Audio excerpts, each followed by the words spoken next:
तो हेलो दोस्तों, कैसे हो आप सभी लोग। मेरा नाम है तपेश और आपका स्वागत है आपके अपने चैनल तपेश क्लासेस में। दोस्तों पता होगा आपको हमारी क्लास 10 की सीरीज चल रही है केमिस्ट्री की, एंड आज जो हम चैप्टर स्टार्ट करने वाले हैं वो है आपका चैप्टर नंबर 4 यानी कि लास्ट चैप्टर है। और इस चैप्टर से दोस्तों आपके बोर्ड एग्जाम में आने की बहुत क्वेश्चनों की संभावना होती है। इस चैप्टर को बहुत ज्यादा ध्यान से समझिएगा और इस चैप्टर को हम 2 लेक्चर में खत्म करेंगे। तो थोड़ा आज हम स्टार्ट करते हैं अपना चैप्टर नंबर सीधा 4 को, तो थोड़ा ध्यान से समझिएगा। मैं यहाँ पे एक बार लिख दूं क्लास 10th, यहाँ पे लिख देता हूं क्लास 10th। और क्लास 10th की क्या है? Chemistry.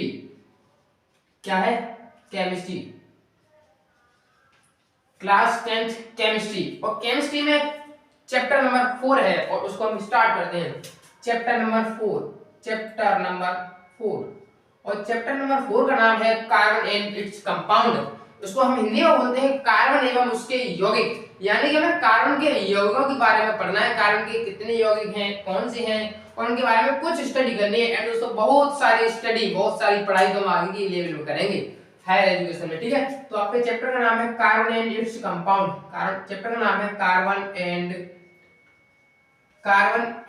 Its compound. Carbon and its compound, इसको हम हिंदी में बोलते हैं कार्बन एवं उसके यौगिक। तो हम दोनों में चलेंगे, तो समझते हैं पहले इसको, इसके बारे में कुछ पहले बेसिक सा पढ़ते हैं।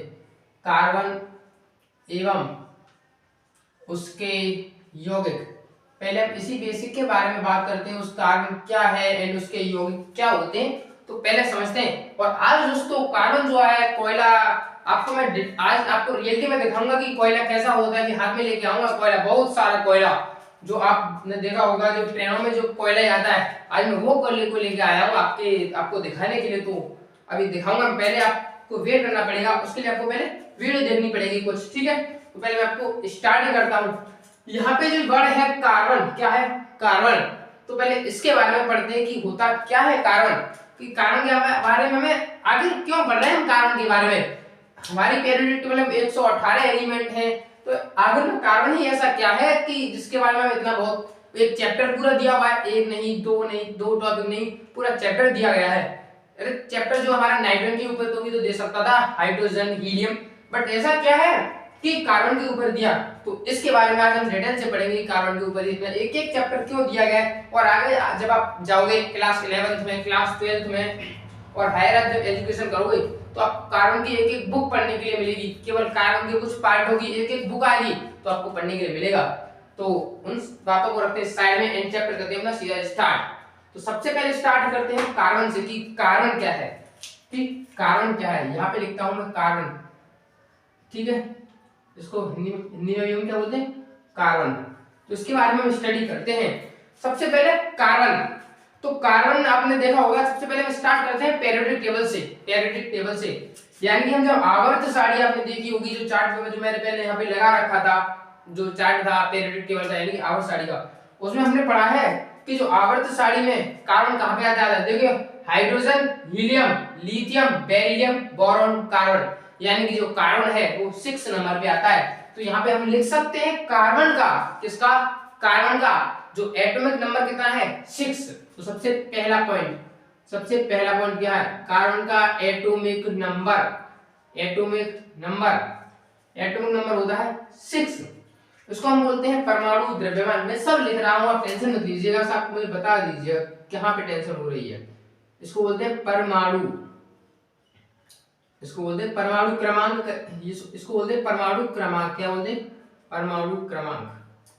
परमाणु क्रमांक होता है आपका कार्बन का 6 होता है। इसका कुछ परमाणु क्रमांक है यानी कि एटॉमिक नंबर है, तो एटॉमिक वेट भी होगा। और एटॉमिक वेट इसका कितना होता है, एटॉमिक वेट को भी समझते हैं हम। कार्बन का atomic weight, second atomic weight, क्या? एटॉमिक वेट, यानी कि इसको बोलते हैं परमाणु द्रव्यमान। इसको बोलते हैं परमाणु द्रव्यमान। इसका जो परमाणु द्रव्यमान होता है वो होता है 12। क्या होता है? 12। यदि मैं आपसे कह दूं कि 12 होता है, आपसे पूछूं तो 12, तो ये जो आंसर है आपका ये कहीं ना कहीं गलत है। और ये गलत क्यों है इसको समझिएगा।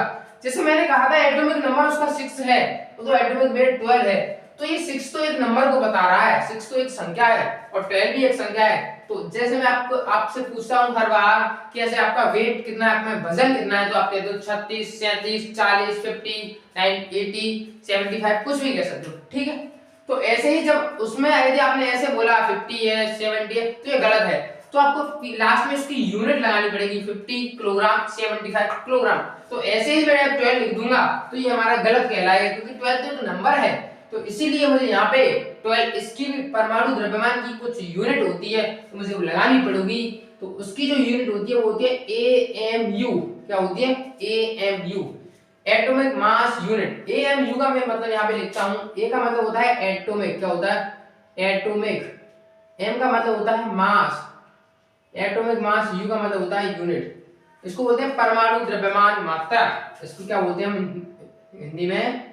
इसको बोलते हैं परमाणु, क्या बोलते हैं? परमाणु द्रव्यमान मात्रक। इसको बोलते हैं परमाणु द्रव्यमान मात्रक। ये होता है AMU की फुल फॉर्म। और आपको प्रत्येक एलिमेंट का एटॉमिक वेट आप याद कर जितने याद कर लोगे उतने ज्यादा बेटर रहेगा, आपके लिए ये अच्छा है, ठीक है। तो हमें कहीं ना कहीं इससे ये पता पड़ रहा है, मैंने आपको पढ़ाया होगा, जब आपने पीरियोडिक टेबल वाली वीडियो देखी होंगी, कि जिसका किसी भी एलिमेंट का जितना एटॉमिक नंबर होता है, क्या कहा मैंने? कि जितना एटॉमिक नंबर होता है उसके पास उतने ही इलेक्ट्रॉन होते हैं, उतने ही प्रोटॉन होते हैं। तो यहाँ पे हम थर्ड लिख सकते हैं, इसके पास इलेक्ट्रॉन, क्या? इलेक्ट्रॉन, और बराबर है किसके? प्रोटॉन के। किसके? प्रोटॉन के। और वो कितने हैं आपके पास? 6 है। कितने हैं? 6 है। पर लेकिन दोस्तों ये आपके लिए सही है, पर लेकिन हर के लिए सही नहीं जाता। पर लेकिन जितने पीरियोडिक टेबल में जो एलिमेंट है उनके लिए सही है, पर लेकिन यदि उस पर हम आयन लगा दें यानी कि चार्ज लगा दें तो उसके लिए गलत हो जाता है। तो उसके लिए हम बाद में डिस्कस करेंगे, आपके लेवल का नहीं है। तो यदि यहाँ पे कारण के हिसाब से बता रहा हूँ, इलेक्ट्रॉन बराबर है प्रोटॉन के, और यहाँ पे इलेक्ट्रॉन प्रोटॉन की संख्या कितनी है? 6। यानी कि कोई कहे कि कार्बन में इलेक्ट्रॉन की संख्या 6 कहना, और प्रोटॉन की संख्या भी 6 होती है। और भी हम पढ़ते हैं आगे, ठीक है। 4 पॉइंट की तरफ चलते हैं। तो पहला पॉइंट कहता है इसका एटॉमिक नंबर यानी कि परमाणु क्रमांक 6, एटॉमिक मास 12 AMU। जैसे आपने किसी ने पूछा नाइट्रोजन का एटॉमिक वेट, तो आप कहिए 14 नहीं, 14 AMU कहिए, ठीक है। इसके इलेक्ट्रॉन बराबर होते हैं प्रोटॉन के, जो कि कितने होते हैं? 6। तो कार्बन में 6 ही इलेक्ट्रॉन होते हैं और 6 ही प्रोटॉन होते हैं, ठीक है। और यहाँ पे न्यूट्रॉन भी, क्या? न्यूट्रॉन भी कितने होते हैं? बराबर 6। इसके पास 6 ही इलेक्ट्रॉन, 6 ही प्रोटॉन, 6 ही न्यूट्रॉन होते हैं। और इसी की वजह से यहाँ पे कहानी थोड़ी गड़बड़ होती है, उसको समझते हैं। क्या कहा मैंने? कि मैंने आपको पिछले लेक्चर में आपको पढ़ाया था अष्टक नियम, लुईस का ऑक्टेट रूल, और जो कहता है कि कोई भी परमाणु अपने अंतिम कोश में 8 इलेक्ट्रॉन पूरे करना चाहता है। अब ऐसे ही इसकी कुछ कहानी है, अब इसका जब हम इसका इलेक्ट्रॉनिक विन्यास करते हैं, यहाँ पे लिखता हूं इसका इलेक्ट्रॉनिक विन्यास। जब इसका इलेक्ट्रॉनिक विन्यास करते हैं वो कुछ ऐसे आता है 2,4। ये हो गया इसका इलेक्ट्रॉनिक विन्यास।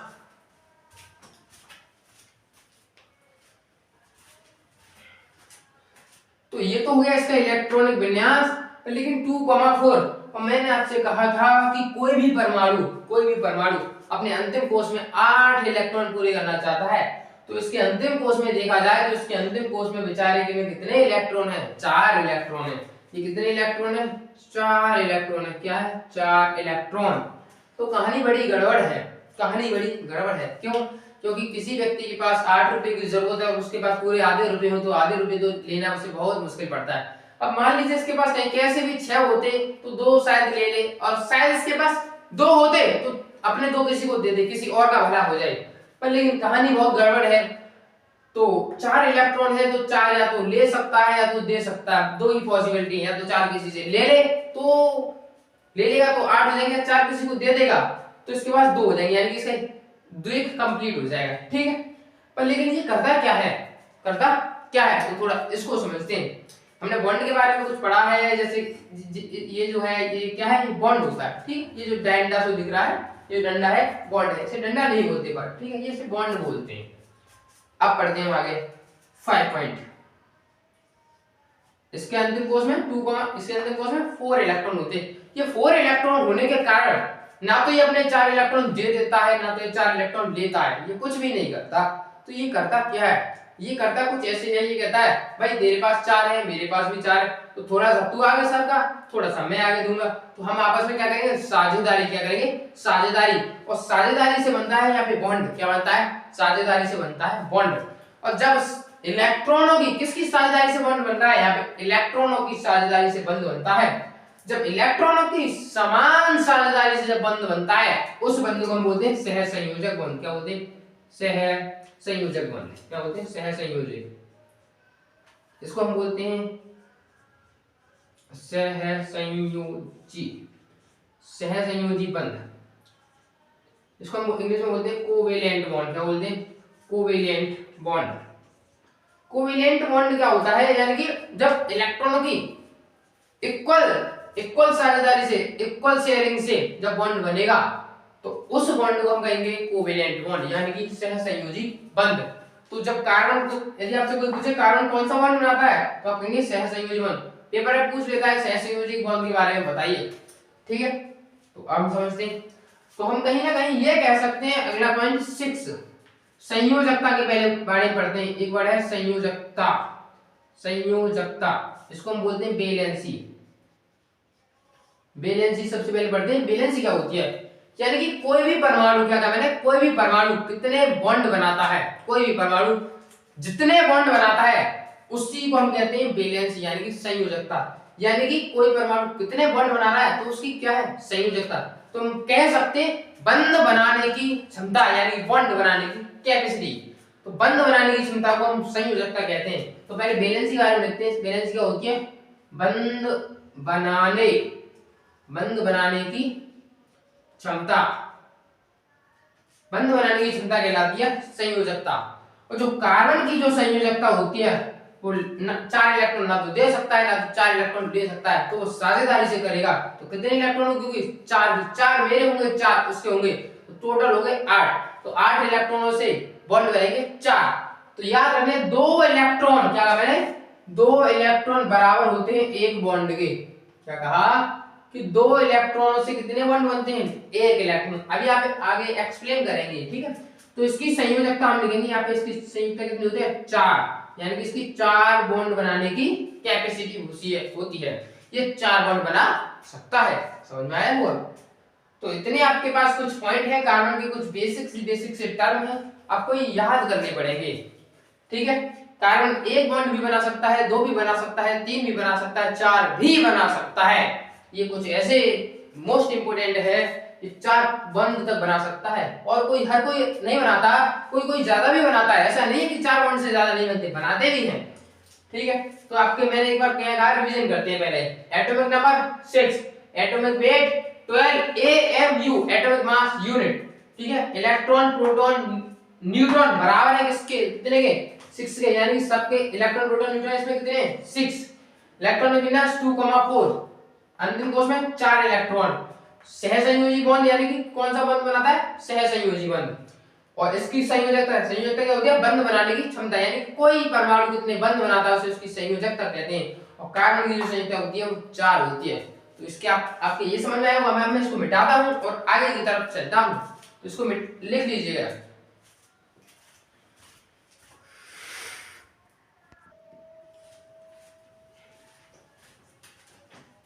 तो दोस्तों आपने वो लिख लिया होगा। अब हम चलते हैं आगे की तरफ, और आगे का जो हमारा जो टॉपिक है या हेडिंग है वो है हाइड्रोकार्बन। क्या है, हाइड्रोकार्बन। तो हाइड्रोकार्बन के बारे में हम पहले पढ़ते हैं। क्या है हाइड्रोकार्बन, क्या है हाइड्रोकार्बन। इसको हिंदी में भी हाइड्रोकार्बन कहते हैं, इसको हिंदी में भी क्या बोलते हैं, हाइड्रोकार्बन। यहाँ पे अब लिख दे रहा हूँ, आप कहोगे लिखते नहीं हो। इसको हम बोलते हैं हाइड्रोकार्बन, इसको ये क्या बोलते हैं, हाइड्रोकार्बन। इसको हिंदी में भी हाइड्रोकार्बन बोलते हैं और इंग्लिश में भी हाइड्रोकार्बन बोलते हैं। अब हम पढ़ते हैं हाइड्रोकार्बन होता क्या है। तो यहाँ पे ये 2 वर्णों से मिलकर बना है हाइड्रो और कार्बन। हाइड्रो का मतलब होता है यहाँ पे हाइड्रोजन। क्या होता है, हाइड्रोजन। हाइड्रो का मतलब यहाँ पे हाइड्रोजन है और कार्बन का मतलब यहाँ पे कार्बन ही है, ठीक है। तो हम कहीं ये नहीं कह सकते जहां पे कार्बन एवं हाइड्रोजन होते हैं। क्या कहा मैंने कि जिसमें कार्बन एवं हाइड्रोजन पाए जाते हैं, क्या कहा, कार्बन एवं हाइड्रोजन पाए जाते हैं, उसको हम क्या बोलते हैं, हाइड्रोकार्बन। क्या बोलते हैं, हाइड्रोकार्बन। अब मैं जैसे मैंने कहा CH4, CH4 क्या है? एक हाइड्रोकार्बन है। क्या एग्जांपल लिख रहा हूं कि क्या है? मीथेन क्या है? हाइड्रोकार्बन। क्यों है? क्योंकि इसमें कार्बन के साथ साथ हाइड्रोजन भी है। ठीक है, अब मैंने कहा C2H6, ये भी क्या है? हाइड्रोकार्बन है, क्योंकि कार्बन है और हाइड्रोजन है। मैंने कहा C2H4, ये भी क्या है? ये भी हाइड्रोकार्बन है। अब मैंने कहा C2H2, ये भी क्या है? एसिटिलीन है, एथिलीन है, ये भी क्या है? हाइड्रोकार्बन। मतलब ये सब क्या है? जिसमें कार्बन एवं हाइड्रोजन हो उन्हें हम हाइड्रोकार्बन बोलते हैं। जिनमें कार्बन एवं हाइड्रोजन हो, कार्बन है हाइड्रोजन भी है, कार्बन है hydrogen, carbon hydrogen, carbon hydrogen सब है, मतलब दोनों है, कार्बन भी है हाइड्रोजन भी है, तो इनको हम बोलेंगे हाइड्रोकार्बन। अपन लेकिन हाइड्रोकार्बन जो होते हैं, फिर आते हैं टाइप्स यानी हाइड्रोकार्बन के प्रकार। जो हाइड्रोकार्बन के जो प्रकार होते हैं वो दो होते हैं। हाइड्रोकार्बन आपके पास दो प्रकार के, एक तो सैचुरेटेड, एक अनसैचुरेटेड। पहले को हम हाइड्रोकार्बन को बोलते हैं संतृप्त हाइड्रोकार्बन। क्या बोलते हैं? संतृप्त हाइड्रोकार्बन। क्या बोलते हैं? संतृप्त हाइड्रोकार्बन। पहला तो हो गया आपके पास संतृप्त हाइड्रोकार्बन, और दूसरा हो गया आपके पास असंतृप्त हाइड्रोकार्बन। असंतृप्त हाइड्रोकार्बन, हाइड्रोकार्बन। संतृप्त यानी saturated hydrocarbon and unsaturated hydrocarbon. संतृप्त हाइड्रोकार्बन क्या होता है कि जिसमें क्या कहा मैंने कि जिसमें केवल बंध, क्या बंध यानी कि बॉन्ड, जिनमें केवल कौन सा बॉन्ड पाया जाता है? जिनमें केवल सिंगल बॉन्ड पाया जाता है। कौन सा बॉन्ड?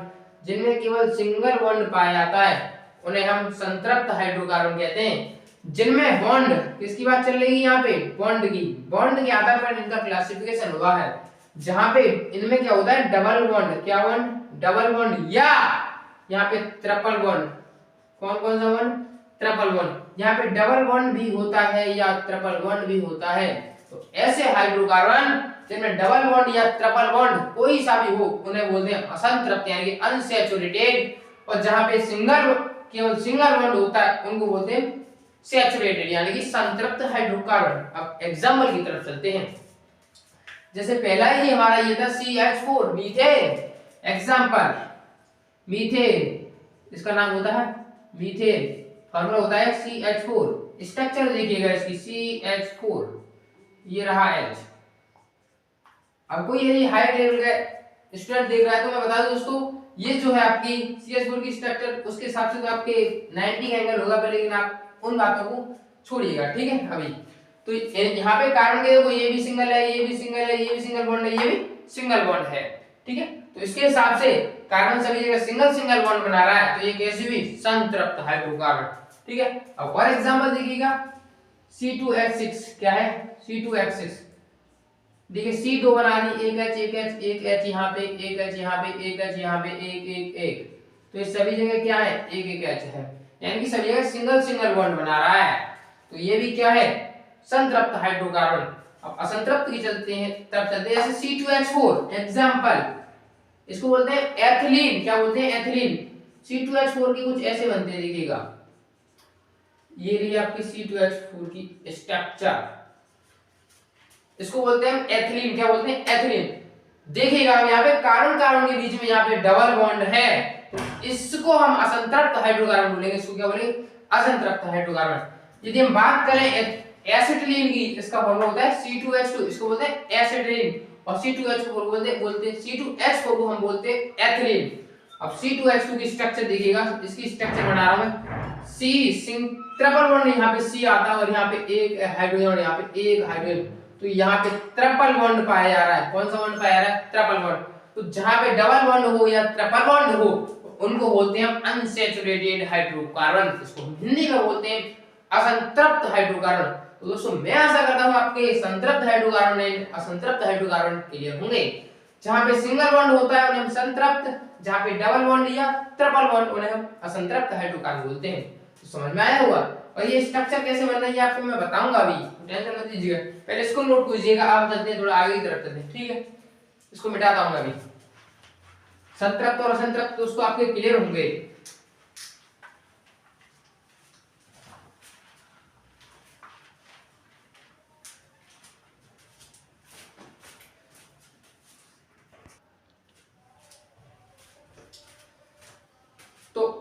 चलते हैं कार्बन के और कंपाउंड की तरफ। ठीक है, अभी मैंने आपको कार्बन की कुछ प्रॉपर्टीज के बारे में बताया कि कार्बन कैसा होता है, एंड उसके बाद मैंने आपको भी हाइड्रोकार्बन के बारे में बताया, असंतृप्त हाइड्रोकार्बन एंड असंतृप्त हाइड्रोकार्बन। अब हम चलते हैं कुछ आगे की और प्रॉपर्टीज की तरफ, जैसे कि जिन कार्बन की श्रृंखला में केवल सिंगल बॉन्ड होगा उनको क्या कहेंगे, जिनमें डबल बॉन्ड होगा उनको क्या कहेंगे, जिनमें ट्रिपल बॉन्ड होगा उनको क्या कहेंगे। ठीक है, अब मान लीजिए कोई कार्बन, जैसे मान लीजिए ये कार्बन की कोई श्रृंखला है, ये कार्बन की कोई श्रृंखला है, ठीक है, यानी इसे हम चेन बोलते हैं। अब इसमें कहीं तो मैंने लगा दिया डबल बॉन्ड, अब इस श्रृंखला में कौन सा बॉन्ड है, डबल बॉन्ड। अब मान लीजिए कोई श्रृंखला है ऐसे करके, ये भी कोई श्रृंखला बना दी और इसमें मैंने एक जगह लगा दिया ट्रिपल बॉन्ड। ठीक है, ये भी तो कोई श्रृंखला है। अब कोई श्रृंखला मैंने ऐसी बना दी, केवल कोई श्रृंखला को मैंने ऐसी बना दी, कोई श्रृंखला मैंने ऐसी बना दी। किसी श्रृंखला में तो केवल सिंगल बॉन्ड था, किसी में डबल बॉन्ड हो गया, किसी में ट्रिपल बॉन्ड हो गया। तो जिन कार्बन की श्रृंखला में केवल सिंगल बॉन्ड होगा उनका फॉर्मूला हम कैसे लिख सकते हैं, हम कैसे पता करेंगे कि मैंने कोई फॉर्मूला लिख दिया कि इसमें सिंगल बॉन्ड है या इसमें डबल बॉन्ड है या इसमें ट्रिपल बॉन्ड है। अब मैंने कोई फॉर्मूला लिख दिया, हम कैसे पता करेंगे इसमें डबल बॉन्ड है या नहीं है, तो कितने हैं। ठीक है, हम कैसे पता करेंगे। सबसे पहली बात, मेन बात एंड मोस्ट इंपोर्टेंट, सबसे पहले समझिएगा। मान लीजिए मैंने कोई कार्बन की श्रृंखला लिख दी, जैसे मान लीजिए यही मैंने कोई कार्बन की श्रृंखला लिख दी। ठीक है, मैं कुछ भी बना सकता हूं, समझिएगा।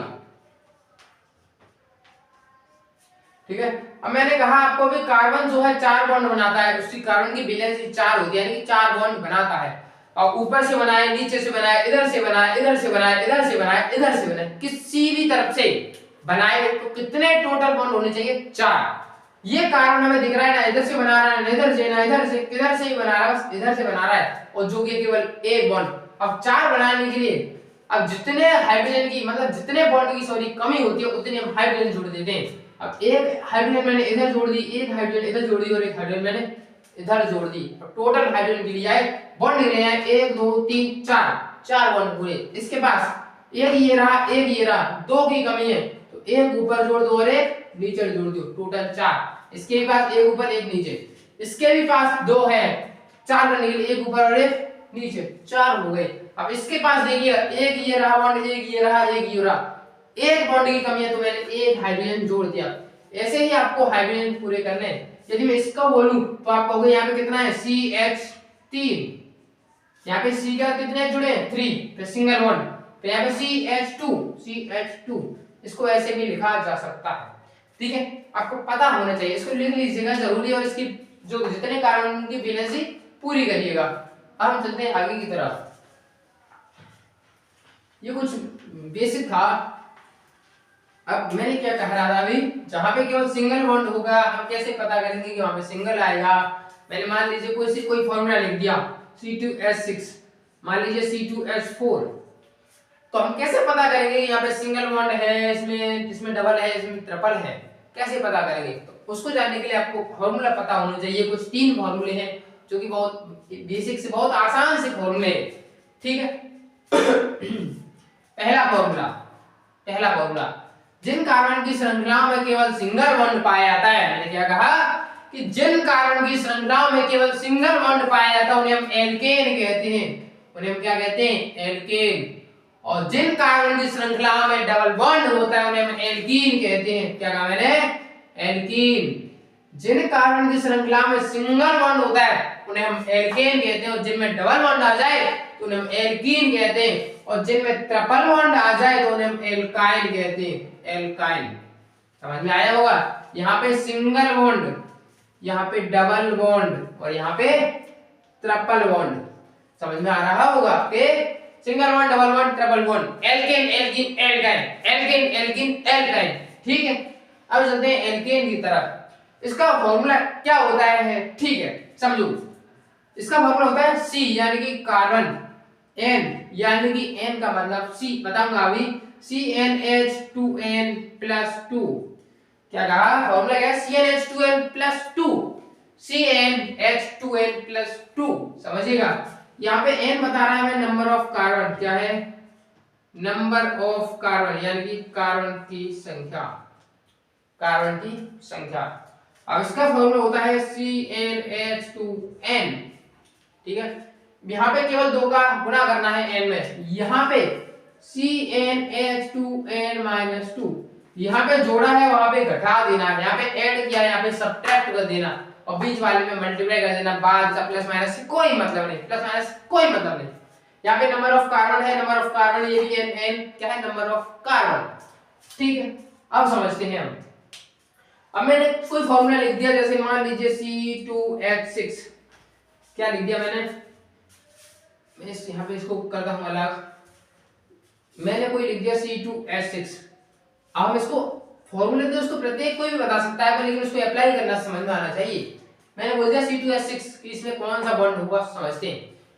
C कितने हैं, 2, यानी कि नंबर ऑफ कार्बन यानी कि n की वैल्यू यहाँ पे दे रखी है 2। फॉर्मूले में अप्लाई करके देखिए, पहले करके देखते हैं, पहले इधर से चलते हैं, यानी कि C n की जगह पे 2, H 2 मल्टीप्लाई n की जगह पे 2 माइनस 2 इक्वल टू C कितना आ गया 2, H 2 दूनी 4 माइनस 2 कितने बचे 2, यानी कि ट्रिपल बॉन्ड के लिए 2 कार्बन हो तो यानी हाइड्रोजन में 2 चाहिए, और जो कि ये नहीं है तो गलत है। अब मान लीजिए मैं इसके लिए करके देखता हूं, यानी कि सोच सकते हो आप C2 मल्टीप्लाई H 2 का गुणा करना है n में, n कितना है 2, तो 2 दूनी 4, डबल बॉन्ड के लिए जब हमारा C2 हो तो H हमें 4 चाहिए, तो ये भी फेल है।